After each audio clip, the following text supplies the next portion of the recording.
Hi, Ate Gay. How are you?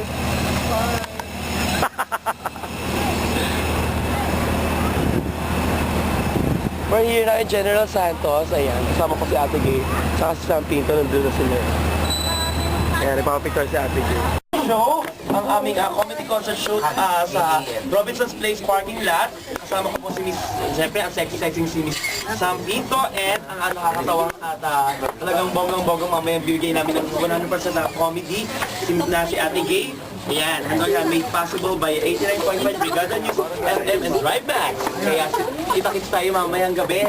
O, Sam, meron ka bang incoming? Magkakaroon ka na Hopefully soon na, soon. So mga movie lang muna ngayon. Ano yung status mo ngayon? More of comedy bar ka? Nasa bar ka ngayon? Yeah, oo. Anong bar ka sa Kung nasa Manila kayo, 7 days a week ako nag-work. Mula Monday to Sunday. So, nasa the library ako sa Malate. Diyan nanggaling ang ating mga sikat na mga komedyante. Like Alan Kay, Ayan de los Alas, Vice Ganda po, lahat. Ayan, sama-sama kami dyan. Tapos,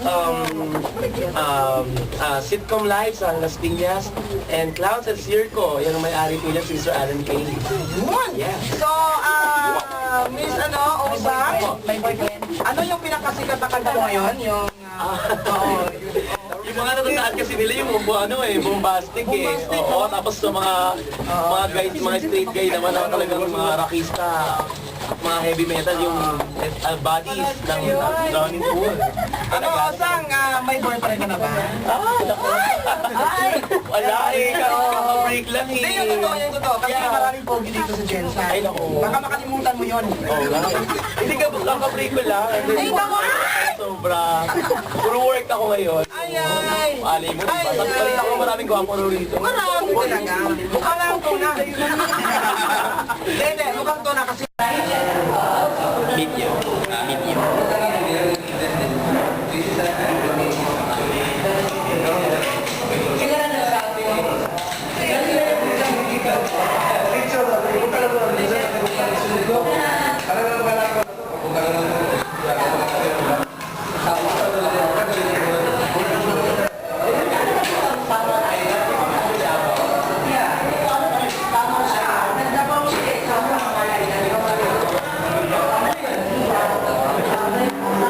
Natin tonight. Hello! Magandang hapon sa'yo. Yes! Magandang hapon, Len. Okay, magandang hapon sa'yo. I-on muna natin yung microphone. Okay. Technician mo. Ay, ang ganda ng tawa ni Sam Pinto. Okay. Ayan, hindi ata naka-on doon. Natatarap sa akin, sabi ko. Okay, ayan. Magandang hapon po. Take 2 tayo. Magandang hapon. Yes! Magandang Ayan, hapon. wala pa rin. Wala pa rin akong mic. Ganun talaga kapag natataranta ang lalaki na kita ng tulad ni Osang. Ayun. Yun. Pinipindot naman pala. Oo. Isang pindutan lang, yun na yun. Yes. Hello sa iyo. Kanina yung nakasama namin kayo dito sa programa na Funny Puto. Actually, funny is in English term nun, syempre masaya. Puto in Cebuano is pananghalian. Ngayong hapon naman, ipaiinitin natin yung ating hapon. Ito ho kasi yung pinag-uusapan ng programa dito sa General Santos. Talagang pinagmamayabang ko, di ba? Oo. Osang, you're back here. Ano Yes. ba ang i-expect natin tonight? Ay nako, sobrang papasahin namin kayo at talagang yayanigin namin kayo sa talagang maatagabong performance namin mamaya. Pinaghandaan talaga namin itong tatlo. Nako. Okay, may katanungan lang muna ako sa iyo. Alam mo Yes. kasi maraming mga texters tayo Oy. na nagkakaroon ng identity crisis. Eh, hindi naman lingid sa kaalaman namin lahat na ikaw ay isang, ano bang term sa Tagalog? Becky mo na lang. Becky. Becky. Ayan. Anong edad nalaman mo na ikaw ay isang Becky? Nasa tiyan pa lang ako ng nanay ko. Nabisit ka na. Nasa ultrasound pa lang. Grade 3. I mean, grade 3 siguro. Elementary.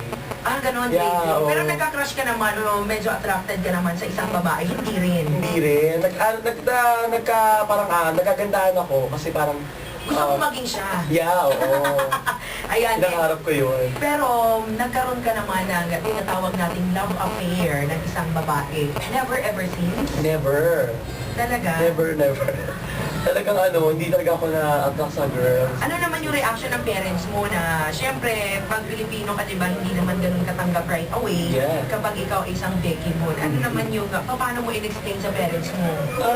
Actually, nalata nila eh. Ano nila? Oo, Hindi ka naman nakaranas ng pagbubugbog mula sa tatay mo. Hindi, kasi yun ang swerte ko.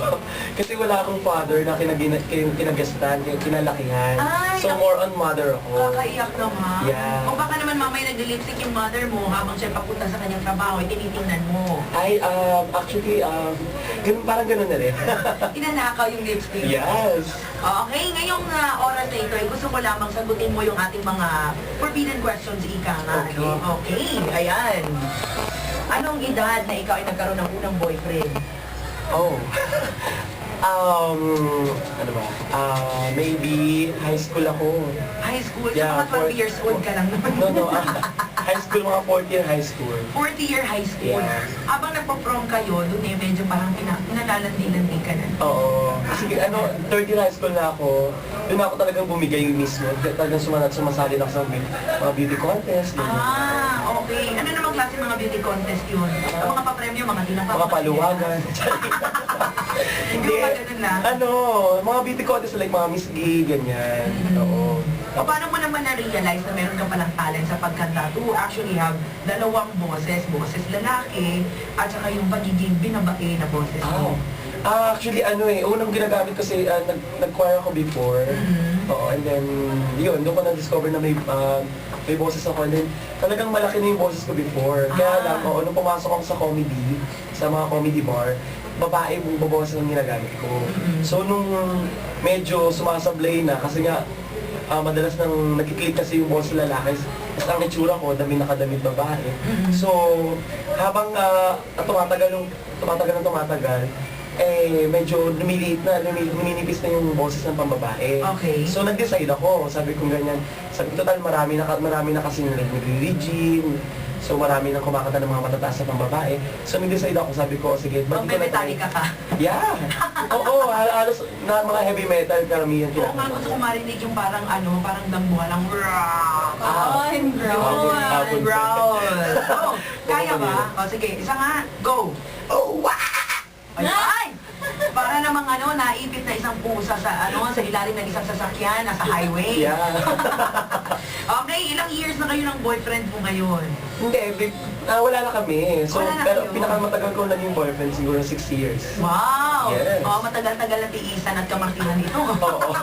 Maraming gastos. Kaming tatlo para magbigay kasiyahan sa inyo. Mamaya, abangan nyo yan. Mamaya, ito po ang aming show, One Night Stand, a comedy concert show. Mamayang gabi na po ito sa Robinson's Place parking lot. Kasama ko po na napaka-sexy, napakaganda at katabi ko ngayon, si Miss Sam Pinto. At syempre, ang nakakatawa na si Ate Gay. Made possible by 89.5 Brigada News, FM, and Drive Max. Yo! Ayan! Ang laki ng boses Ang boses mo ha. Grabe. Nakakatakot, parang bouncer. Oy, ano ginagawa mo dyan? Yo! Bawal ang ulo dito. Ayan, maraming salamat sa iyo. Thank you. Thank you. At medyo sinagot mo naman ng maayos. Okay, eto ha, kinakabahan akong tanongin ito eh. Yun, bakit? Text vote, ballot, and online. Okay, so ano yung feeling? Siyempre, honored ako to hold the title again. Grabe, yung first na panalo ko, grabe na ginawa sa buhay ko. Oo, kasi di ba parang merong issue na binibili mo yung boto? Pwede mo i-explain ko yun? Oo, pwede. Go, go, go. Kasi nag-guest ako sa isang afternoon show sa GMA. Tapos, tinanong nila kung paano, kasi lahat ng tao, lahat ng babae, kinakaroon nila itong evasion. Yes. Tinanong nila, paano ka nag-campaign? Sabi ko, well, yung sa fans ko, kung may fans club ako, ito pala sa mga SPC Davao and Gentan, Wow. nakikinig kayo, nagsuggest sila na magbigay ng prizes sa mga tao na magboto. Kami naman, I said yes, kasi low prizes, mga t-shirt, gano'n. Yes. T-shirt. Nabasa ko yun. Nabasa mo yun Yes. sa fan page ko. Yes. Yun, parang, for me, it's like giving back na saying, parang thank you, give back sa Tapos, yun, I guess misinterpret ng mga tao na, Hindi ka naman namigay ng cash. at saka, take note, itong mga gifts na to, galing sa mga sponsors like San Mig Life, Yes, gano'n. okay. So, obviously, sponsors, ano ba ibig sabihin ng sponsors? di ba? Okay, bigay. Tama. Okay. So, ito yung pangalawang katanungan mula sa iyo. Kasi medyo ilag ka sa mga love team.